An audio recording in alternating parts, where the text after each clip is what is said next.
Chute Radio, l'expérience sonore du magazine Chute, vous présente Tout Rôle Modèle. Vous écoutez Chute Radio. Chute Radio.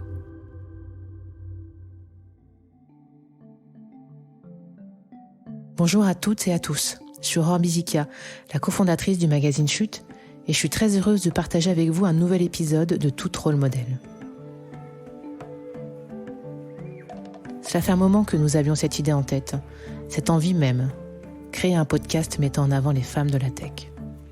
Nous le pensons comme un prolongement de notre magazine papier, notamment notre premier numéro, intitulé « La femme et l'avenir de la tech », paru en décembre 2019.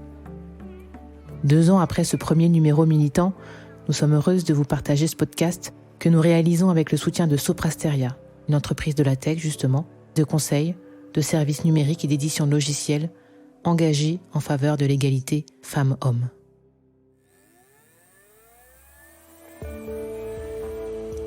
Dans le numérique, ce vaste champ des possibles, les trajectoires sont multiples et prennent parfois des directions inattendues. Ici comme ailleurs, il est possible de s'y engager pour que chacun puisse trouver sa place. En pleine transformation de nos sociétés, le parcours de notre invité du jour reflète bien les opportunités qu'offre le numérique de s'engager en faveur d'un monde plus juste et plus égalitaire. Bonjour Christine Aignon. Bonjour. Pour ce nouvel épisode de Tout Rôle Modèle, nous échangeons avec Christine Aignon, ingénieure en physique-chimie, devenue depuis députée des Hauts-de-Seine et aussi présidente de l'association Femmes at Numérique, une figure de femme de science et une femme politique. Est-ce que vous vous souvenez du jour où vous vous êtes dit « je vais faire une carrière d'ingénieur » ? Alors, du jour proprement dit, non. Mais de la période pendant laquelle toute cette idée a pu mûrir dans ma tête, oui, absolument.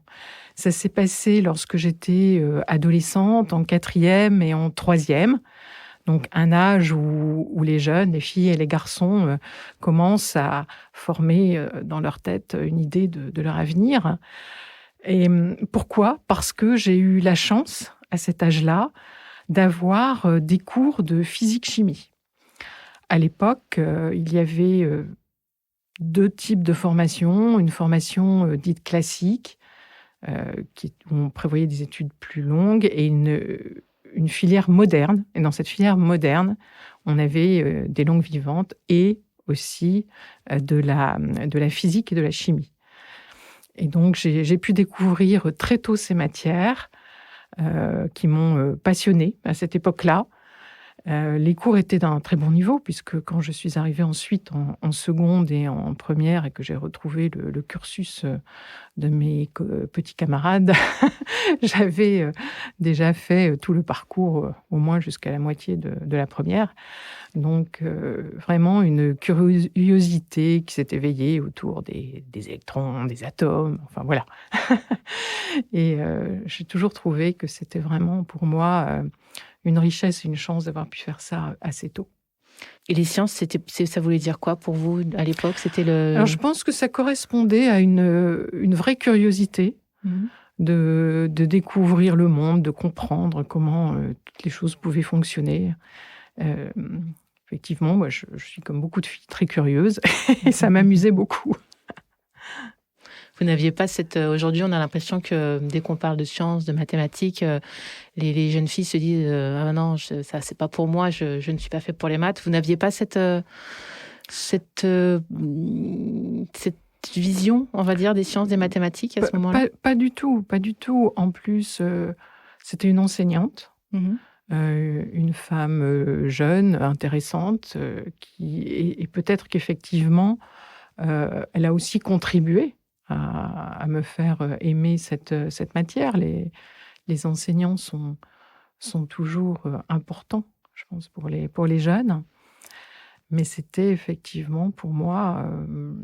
non, je n'ai eu aucune ni appréhension, je n'ai pas ressenti de barrière quelconque. Ma famille m'a encouragée. Voilà, c'était pour moi très naturel de m'intéresser à ces matières. Et comment on passe du moment où on se dit je suis intéressée par les sciences au moment où je deviens ingénieur, enfin où on devient ingénieur ? Alors ça a été un peu plus compliqué pour moi. D'abord parce que j'étais dans l'enseignement privé, et il y avait des classes qui n'étaient pas mixtes encore. Vous avez pensé que j'ai vraiment un âge canonique, mais Pas du tout. Mais ça veut dire que les choses ont changé il n'y a pas longtemps, voilà, c'est surtout ça. Les choses ont quand même changé, évolué, heureusement. Et donc, il fallait quand même que j'ai une détermination forte, hein, dès la seconde, de dire je veux faire une carrière d'ingénieur, une carrière scientifique, parce qu'il fallait donc que j'aille chez les garçons à ce moment-là, puisqu'il fallait faire plutôt une filière C qui va ensuite passer à S, voilà, pour pouvoir faire des maths et de la physique, et que dans les classes de filles, on faisait plutôt de la biologie, mais pas de physique et de maths en C. Et donc là, je me suis retrouvée très vite, effectivement, dès la seconde, dans un univers masculin, puisque nous étions 3 filles dans la classe. Voilà, dans la classe de 30. Donc, un tout petit noyau de filles. Mais ce qui m'a peut-être aussi aidée, en étant assez jeune, confrontée à cette situation, à m'habituer à ce milieu masculin. Mais bon, habitude ne veut pas dire non plus aucune difficulté. Et je crois que de ce fait, je me suis aussi construit en fait une petite carapace, hein, pour arriver à évoluer dans un milieu qui était quelquefois pas très effectivement accueillant aux femmes. Et vous, après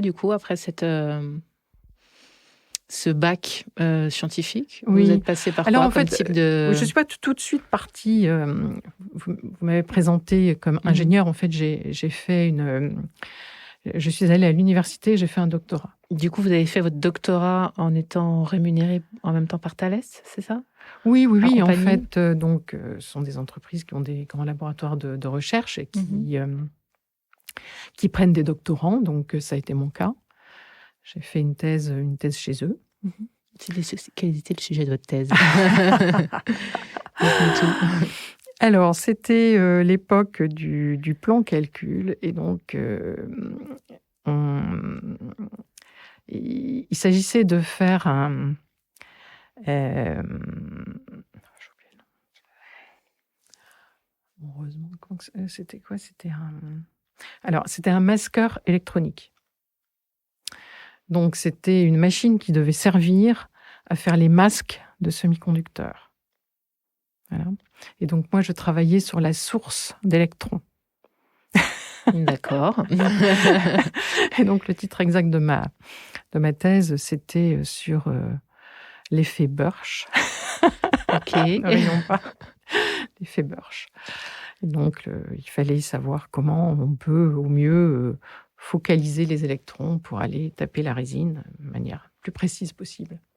D'accord. Et ça vous a amené du coup à travailler Alors, sur... ça aurait pu et ça aurait dû logiquement m'amener vers l'industrie du semi-conducteur. Mais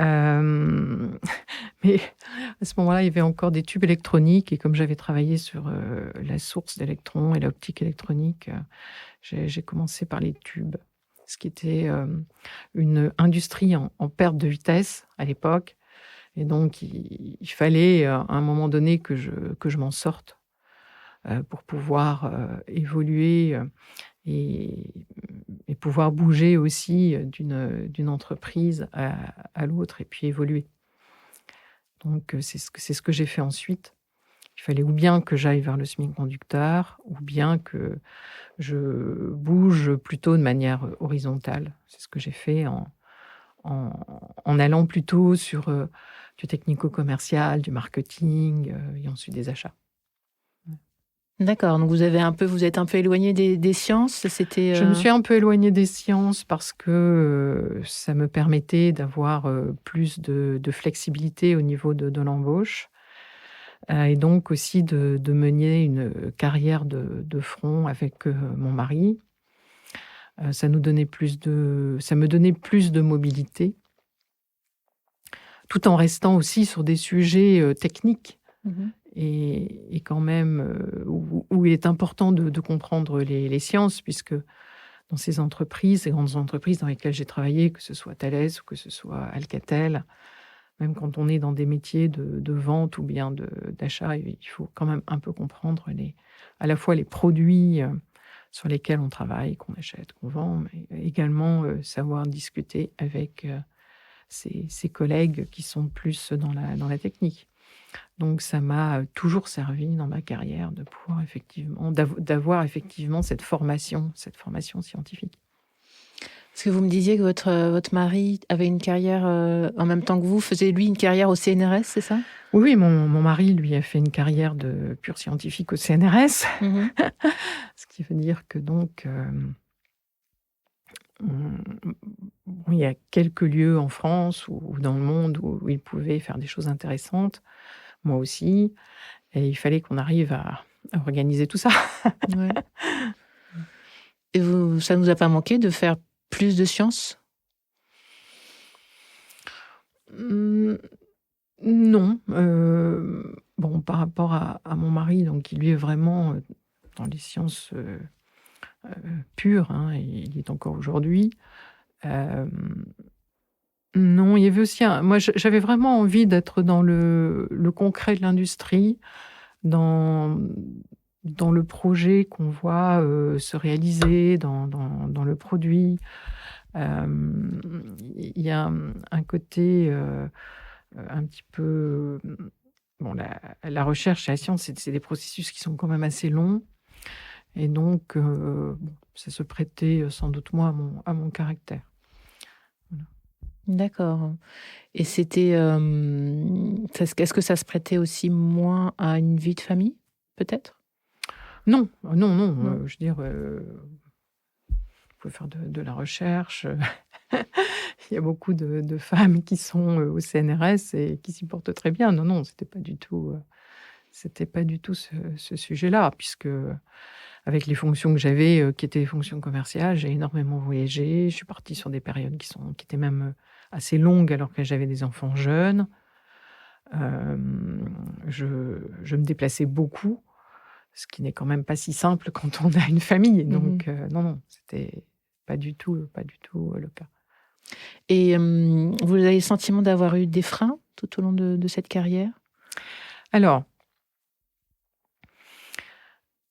j'ai quand même eu l'impression, à un moment donné, lorsque j'évoluais effectivement dans ma carrière. Bon, d'abord, si je peux commencer, j'ai 2 enfants. Ça ne s'est pas toujours très bien passé dans les entreprises où j'étais. Ouais.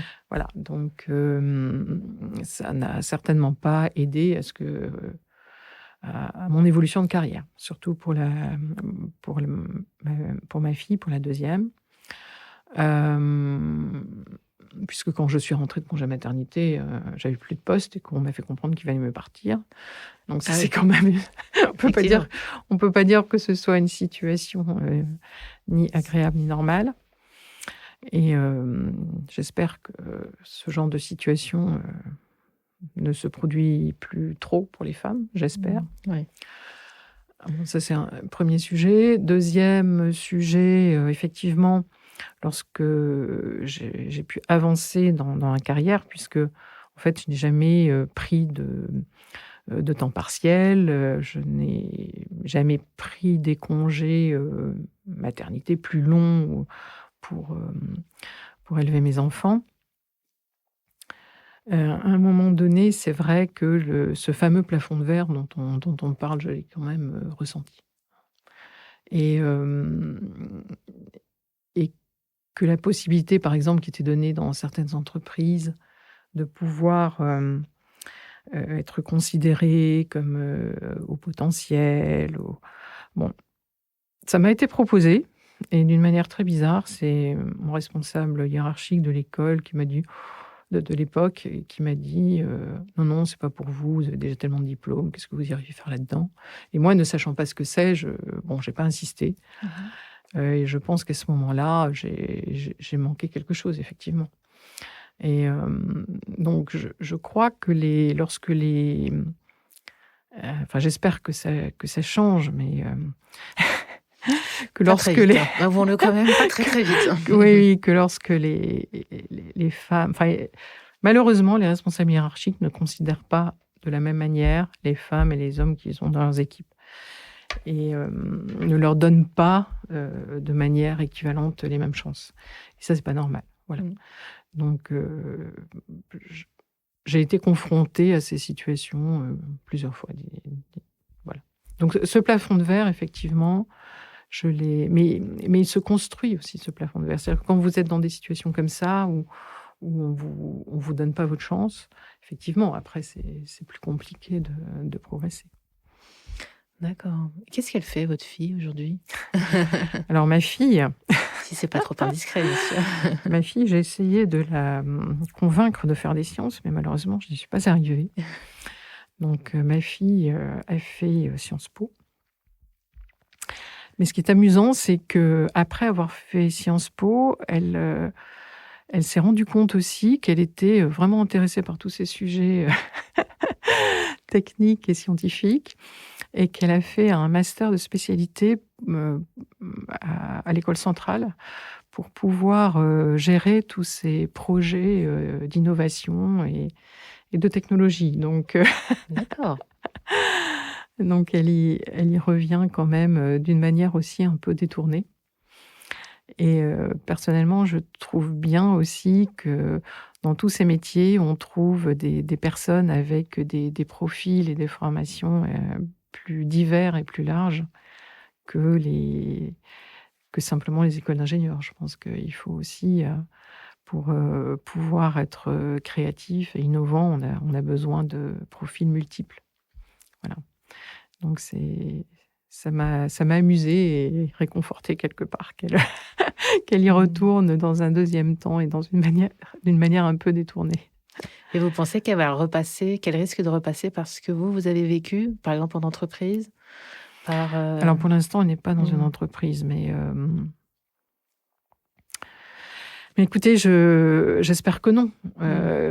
Pendant toute ma carrière, j'avais le sentiment bon, c'est sûr, pour moi, c'était difficile, mais je me battais comme les quelques femmes qui étaient dans ma situation, et j'espérais que, eh bien, on allait finalement déblayer le chemin et le terrain pour toutes les plus jeunes qui arrivaient derrière nous. Alors, quand je vois qu'effectivement, dans les formations scientifiques, les pourcentages n'ont pas évolué, je me dis, ben non, c'est dommage, et donc on a certainement manqué quelque chose. Pourquoi? Peut-être parce qu'on était trop... c'était tellement compliqué pour nous de devoir nous comporter exactement comme des hommes, parce qu'il fallait qu'on en fasse plus, qu'on montre plus. Bon, il y a quand même la famille qui est là. Donc être sur tous les fronts, c'était très compliqué. Et il y a aussi certainement quelque chose qu'on n'a pas fait suffisamment à l'époque. Maintenant, je pense que ça c'est compris. C'est s'entraider, créer du réseau. Ça, c'est des choses que j'ai vues arriver plutôt quand j'étais déjà plutôt en fin de carrière. Donc, et ça, je pense que c'est important de pouvoir échanger, de pouvoir comprendre comment s'aider, s'entraider, les meilleures pratiques. Parce que les hommes le font de toute façon. Et puis c'est comprendre aussi que vous n'êtes pas la seule à vivre peut-être certaines situations. Exactement. On fait une pause. Anne-Marie Kermarek est informaticienne, directrice de recherche à l'INRIA de Rennes et autrice du livre Numérique, compter avec les femmes, sorti en février 2021. Elle nous parle de la place qu'ont eue les femmes dans l'histoire de l'informatique et de l'importance des rôles modèles pour les jeunes filles. Historiquement, il y a pas mal de femmes qui ont été exclues de tout un tas de récompenses. Ça, c'est vrai dans pas mal d'autres sciences, parce que il y a une époque où les femmes, elles avaient du mal à se frayer un chemin dans les labos et à même faire des choses, s'intéresser à des activités scientifiques. Donc elles l'ont fait un petit peu en catimini. Et puis parfois, on a vécu une époque où il n'était pas nécessaire de récompenser les femmes pour ce qu'elles avaient fait. Alors l'informatique a pas vraiment eu ce problème parce que c'est quand même une science qui est relativement jeune, mais Ada Lovelace c'est un bon exemple. C'est-à-dire que moi j'ai fait des études informatiques, j'en ai jamais entendu parler. Et maintenant effectivement, j'ai entendu parler de Babbage. Maintenant, donc 25-30 ans après, ça y est, les gens commencent à en parler, savent ce qu'elle a fait. Et puis en plus, elle a eu un rôle assez important, c'est-à-dire qu'elle a vraiment été un petit peu Alan Turing avant Alan Turing, en quelque sorte, en tout cas dans sa tête. Donc ça vaut la peine d'en parler, et puis il n'y a pas de raison. C'est un peu plus pour ça, c'est par souci de justice, je dirais. Et puis c'est pas mal aussi de montrer que même à une époque où elles n'avaient pas le droit de s'y intéresser trop et où c'était très rare, il y avait quand même des femmes qui s'y intéressaient et que c'est bien pour les filles. On vient en studio avec Christine Aignon pour parler de son engagement en politique et de son passage d'ingénieure à députée. Elle qui est élue dans les Hauts-de-Seine depuis 2017. Ça vous a amené, qu'est-ce qui vous a amené, est-ce que ça fait partie des choses qui vous ont amené à vous engager politiquement, à devenir une femme politique ? Alors, ce n'est pas ce qui m'a amené à m'engager en politique, parce que j'ai toujours été intéressée par ces sujets. C'est peut-être aussi pour ça que ma fille a fait Sciences Po, d'ailleurs. Mais non, c'est plutôt la situation globale de la société, la montée du Front National qui ont été mon premier motif. Mais, à un moment donné, je me suis dit, moi, femme, je dois m'engager. J'avais quand même eu un appel d'Emmanuel Macron aux femmes pour dire, mesdames, on a besoin de vous, parce que si on veut avoir effectivement de la mixité en politique, il faut des femmes candidates et on vous promet qu'on vous mettra aussi sur des circonscriptions où vous pouvez être élu et pas seulement comme l'ont fait certains partis pendant des années, cantonner les femmes là où on savait que c'était perdu d'avance. Donc, c'est là où, effectivement, je me suis dit, oui, il faut franchir le pas, et pourquoi pas moi. Voilà. Vous l'avez franchi à quel moment, ce pas-là ? Eh bien, au moment... Bon, déjà, j'ai contribué, comme beaucoup de personnes, en 2016 et 2017, qui ont suivi le mouvement d'Emmanuel Macron, donc à lancer le mouvement sur ma ville. Mmh. Et ensuite, le pas, je l'ai franchi lorsque j'ai candidaté à l'investiture. Donc, ça devait être en janvier 2017. D'accord. Et donc, depuis, vous êtes députée des Hauts-de-Seine ? Et donc, j'ai été élue. Et vous avez été élue. Bravo.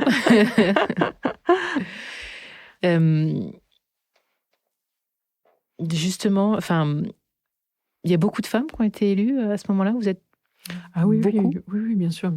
Alors, les chiffres exacts, je ne les ai plus. Mm-hmm. Je pense qu'on était à la quasi-parité à La République En Marche, effectivement, à avoir été élue. Et donc, l'Assemblée s'est beaucoup, beaucoup féminisée depuis 2017. Ouais. Vous avez l'impression que ça change quelque chose ? Très certainement. Alors moi, je n'ai pas vécu la période précédente. Donc, mais quand j'entends certains commentaires de femmes politiques qui disent ce à quoi elles ont été confrontées, oui, ça a changé les choses, parce que on n'entend plus les remarques sexistes qui devaient être le quotidien avant cette mandature. Bon, je ne dis pas qu'il n'y a jamais de distorsion, mais bon, franchement... Et par rapport à ce que j'ai connu aussi dans le monde de l'entreprise, quand on était un tout petit nombre de femmes, oui, ça n'a rien à voir. Les relations sont assez fluides et normalisées, je dirais. Oui. Vous avez l'impression que votre voix est entendue au même titre que n'importe qui d'autre ? Alors, bon, je ne vous dirais pas que de temps en temps, il ne faut pas qu'on se démène un peu plus. Mm-hmm. Je pense aussi que... Si vous regardez l'hémicycle, vous y voyez aussi beaucoup plus de femmes présentes que d'hommes. Ouais. Ça nous arrive souvent de nous compter. Donc, votez pour les femmes parce qu'elles sont sérieuses. Ouais. Je vous le dis, elles font le job. Elles sont là pour un engagement citoyen plus que pour une évolution de carrière, ce serait...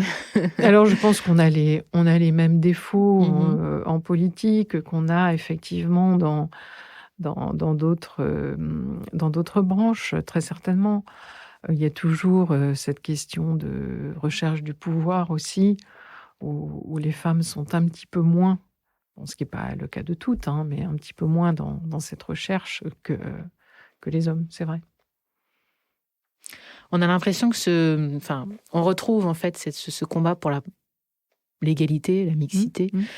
Donc, en tant que femme politique, mais c'est quelque chose qu'on retrouve aussi dans le numérique et dans cette idée de dire que le numérique doit être aussi un secteur féminin. Ce sont des questions que vous portez aussi au travers de votre engagement politique ? Alors oui, tout à fait. Parce que, en étant effectivement dans l'industrie, j'ai évolué dans ma carrière au rythme aussi des technologies.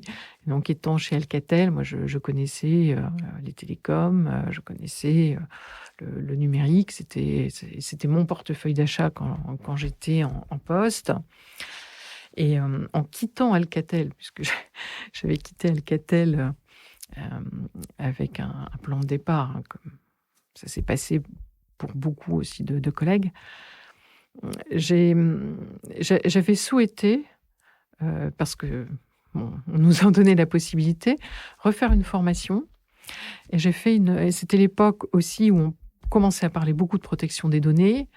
Le RGPD était en discussion au niveau de la Commission européenne. Et donc, j'ai refait une formation sur un master. Je voulais aussi, quelque part, me démontrer qu'à 60 ans, oui, on pouvait refaire des choses. Ouais. Et donc, j'ai refait un master sur la protection des données en me disant que c'était un sujet qui était extrêmement citoyen. Mm-hmm. Et en arrivant à l'Assemblée, j'étais vraiment convaincue que le numérique devenait un sujet de société et un sujet politique. Et donc, c'est pour ça que j'ai vraiment, depuis le début de mon mandat, alors évidemment, je ne regarde pas que ça, mais disons que c'est quand même un fil conducteur. D'abord, il y a eu le RGPD qui est arrivé en France en début de mandat, donc j'ai pu m'engager sur ce texte.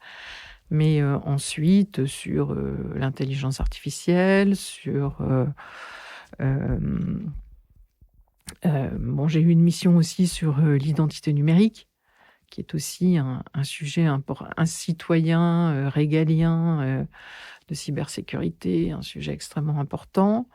Et là, actuellement, je travaille aussi sur le Digital Market Act, donc, puisque je fais partie aussi de la Commission des Affaires européennes.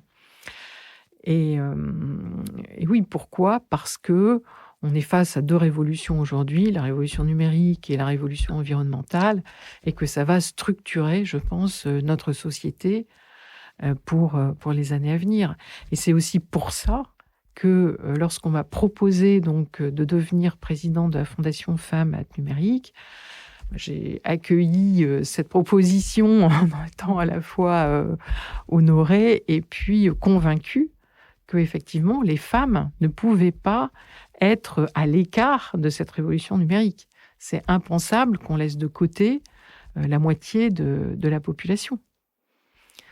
Donc, voilà, c'est la raison profonde de mon engagement sur le numérique. C'est un sujet sociétal aujourd'hui. On fait une pause ? Serge Abitboul est un informaticien français, membre du collège de l'ARCEP, chercheur à l'ENS Paris et directeur de recherche à l'INRIA. Comme Christine Aignon et avec son œil de scientifique, il considère le big data comme un chantier numérique d'envergure. Pour lui, la question des données personnelles soulève des enjeux forts, tant à l'échelle individuelle que collective. Un premier enjeu, ce serait d'ouvrir au maximum les données pour permettre des avancées, pour permettre de la collaboration, pour pouvoir faire beaucoup de choses, notamment dans la recherche, mais pas uniquement. Alors ça, c'est ce qu'on appelle les données ouvertes, l'open data. C'est un premier enjeu. Un deuxième enjeu, il y a une asymétrie d'information considérable entre nous et ces grandes entreprises qui ont toutes nos données. Alors, comment on peut lutter contre ça ? Donc, il y a un premier moyen qui est des lois comme le RGPD qu'il faut encourager. Il y a une deuxième chose qui est d'utiliser des systèmes qui sont en devenir, qui sont les systèmes d'information personnelle, qui vont gérer les données pour moi. Encore une fois, je ne peux pas gérer mes données, c'est devenu trop compliqué, il y a trop de systèmes. Il faut que l'informatique m'aide à gérer mes données perso, et ça, c'est les systèmes de gestion d'information personnelle. Et puis, je pense que le troisième et le plus important à terme, c'est l'éducation. Il faut éduquer les gens, il faut qu'ils apprennent à se servir de ces nouveaux outils, il faut qu'ils comprennent ce qu'ils font. Et ça veut dire la lutte contre l'électronisme. On vient en studio avec Christine Aignon pour parler de son engagement féministe et associatif avec Femmes at Numérique et des différents défis que rencontre la Fondation. Vous me disiez que vous avez accepté d'être présidente de la Fondation Femmes Numérique quasiment au même moment ou à quelques mois après, au moment où vous êtes devenue aussi du coup députée des Hauts-de-Seine. C'est ça ? Un petit peu après, oui, parce que la Fondation a été lancée en 2018, donc au bout de 1 an de mandat à peu près. Voilà, c'est un beau projet. Ouais. C'est une fondation qui a été lancée à l'initiative de 6 associations, mais qui fédère à la fois des entreprises, qui sont les entreprises qui financent le fonds, les pouvoirs publics, puisque nous avons beaucoup de ministères qui sont représentés dans notre COMEX, et puis des associations, à la fois les associations fondatrices, mais aussi un collectif d'associations qu'on essaye de fédérer. Voilà. Vous pouvez nous rappeler les associations fondatrices, peut-être ? Alors, les associations fondatrices, alors vous avez la FMD, vous avez la Conférence des grandes écoles, le SIGREF, Social Builder, que vous connaissez, le Syntec numérique et aussi Talent du numérique. D'accord. Voilà. Et en fait, le constat, puisque ce sont quand même des associations qui travaillent aussi avec les entreprises, c'est que d'abord, ces entreprises manquent de talent, qu'elles sont elles-mêmes convaincues qu'il faut aller vers plus de mixité, mais que quand elles essaient d'embaucher des femmes, elles n'en trouvent pas sur le marché. Donc, c'est là où il y a eu un constat, se dire, et finalement, si on n'en trouve pas sur le marché, c'est parce que dans les classes, dans les formations, il n'y a pas suffisamment de filles qui s'orientent vers ces métiers, et donc il est important de les orienter.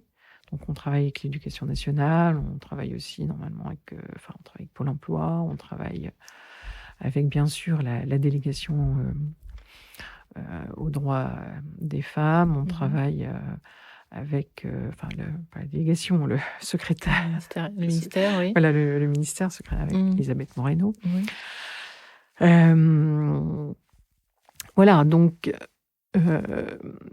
l'idée étant que la situation est tellement grave et sérieuse qu'il faut unir nos forces pour avancer et le faire dans la durée. Parce que il faut changer les mentalités, parce que les stéréotypes se mettent très très vite dans la tête des enfants, que c'est aussi au niveau des enseignants qu'il faut travailler. Enfin voilà, il y a énormément de choses à faire. D'accord.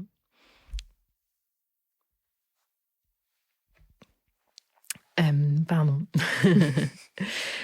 Vous diriez que c'est une fondation, une association, enfin, c'est une fondation, c'est ça, pardon.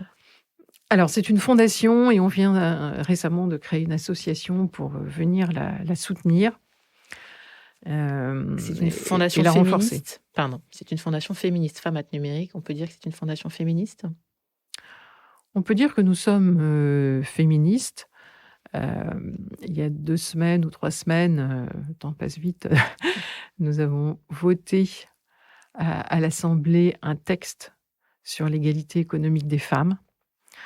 Moi, je suis convaincue que effectivement, l'autonomie des femmes passe par leur autonomie économique. Et les métiers du numérique étant des métiers d'avenir, pour elles, c'est vraiment je ne vais pas dire une voie royale, mais il faut qu'elles y aillent pour effectivement pouvoir s'épanouir pleinement dans la société de demain. Conserver leur liberté. Conserver leur liberté et contribuer, comme je dis, contribuer à construire cette société. Je vous parlais d'intelligence artificielle. L'intelligence artificielle, c'est basé sur des données. Les données, elles sont collectées de différentes manières. Il faut absolument que les données des femmes, comme d'autres diversités d'ailleurs, il n'y a pas que les femmes, apparaissent dans les jeux de données si on ne veut pas introduire des biais, si on ne veut pas... Donc ça, c'est un exemple. Mais on a aussi besoin des femmes dans la cybersécurité parce pour être créatif, il faut avoir des variétés de profils. Donc, ce sont 2 exemples, mais il y en a bien d'autres. Il faut absolument que leur façon de voir, de penser puisse être prise en compte dans les outils. Que leur créativité aussi aide. Vous voyez bien dans vos métiers, le numérique est aussi partout. Donc, c'est une autre manière de voir et de faire les choses et il faut qu'elles y contribuent. Et l'enjeu pour Femmes Numérique, c'est de parvenir...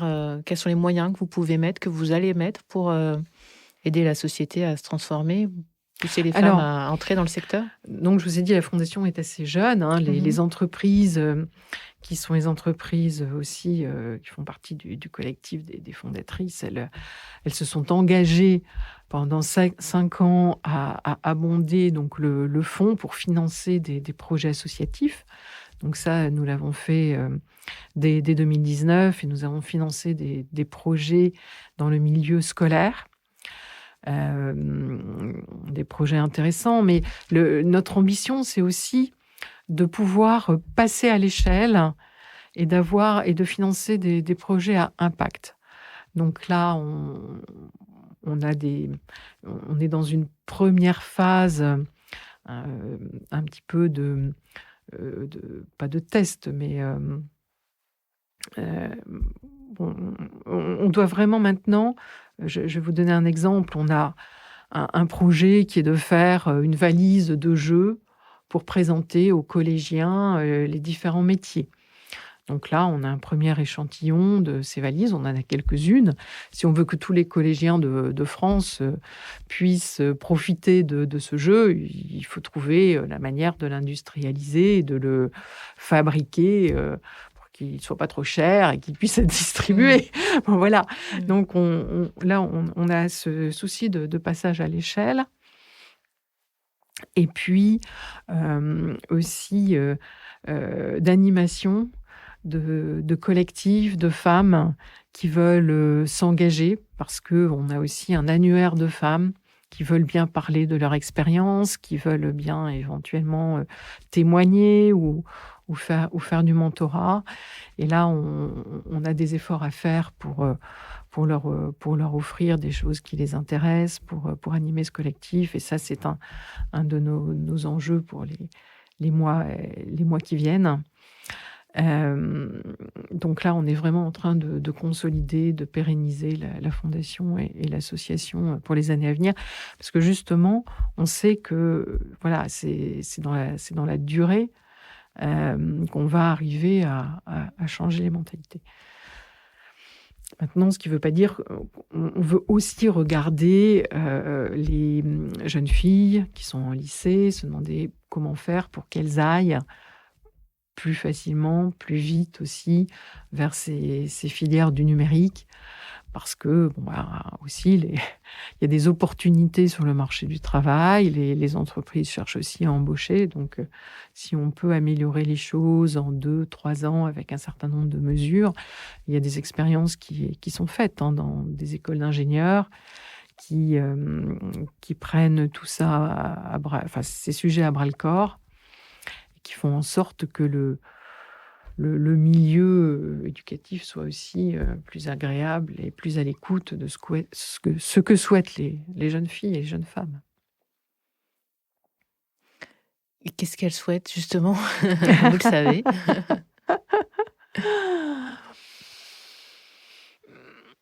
Alors, moi, je vous ai dit, les filles et les femmes sont curieuses. Moi, c'est ma curiosité qui m'a amenée vers ces métiers. Je pense que je ne suis pas la seule. On nous le reproche de temps en temps d'être curieuse. Moi, je pense que ce n'est pas un défaut. Il faut qu'elles se rendent compte que c'est des métiers dans lesquels elles peuvent s'épanouir, avoir une vie équilibrée, sortir de cette image de geek devant son ordinateur. Le numérique, c'est des métiers multiples, en fait, et c'est ça qu'il faut arriver à leur faire découvrir. Alors, bien sûr, il y a le métier de codeur, c'est très important, et je pense qu'elles peuvent tout à fait trouver une satisfaction intellectuelle à rentrer dans ces branches, mais c'est plus large que ça, parce que tous les métiers vont avoir besoin du numérique. Donc, quelle que soit la branche dans laquelle elles s'engagent, que ce soit la culture, que ce soit la médecine, les soins, la biologie, que ce soit, même enseigner. Aujourd'hui, je pense qu'on sort de la crise du Covid, on se rend compte à quel point le numérique a été indispensable et à quel point ça nous a aidés dans cette crise. Donc, dans tous les métiers, on va avoir besoin du numérique. Donc, on a aussi besoin de double formation. Donc, si ça, c'est un moyen aussi de les amener, il ne faut pas hésiter à les pousser dans cette direction. Mais voilà, je pense qu'il faut arriver à montrer que ce sont des métiers qui ne sont pas incompatibles d'une vie de femme épanouie. Voilà, c'est pas... Aujourd'hui, dans la communication, vous avez besoin de numérique, dans la mode, plus rien n'est conçu de la même manière. C'est pour ça que c'est important, effectivement, de s'y former dès maintenant. Qu'est-ce que vous auriez envie de leur dire à ces filles, à ces jeunes filles, à ces femmes qui hésitent peut-être à se lancer dans ce secteur? Moi, je veux leur dire qu'il faut absolument qu'elles osent, qu'elles aillent voir dans nos projets. On essaye aussi, et le gouvernement le fait aussi, d'essayer de pousser des stages. Le stage de 3e, par exemple, c'est une très bonne opportunité d'essayer de comprendre, de s'ouvrir sur ces métiers. Donc, qu'elles cherchent des petits stages pour voir dans le concret des choses, qu'est-ce que ça veut dire, à quoi ça correspond, ce que ça peut leur apporter, et elles auront envie d'y aller. Avant de conclure, je vous partage une citation bien connue de Simone de Beauvoir, qui entre toujours en résonance aujourd'hui, malheureusement. N'oubliez jamais qu'il suffira d'une crise politique, économique ou religieuse pour que les droits des femmes soient remis en question. Ces droits ne sont jamais acquis. Vous devrez rester vigilante votre vie durant.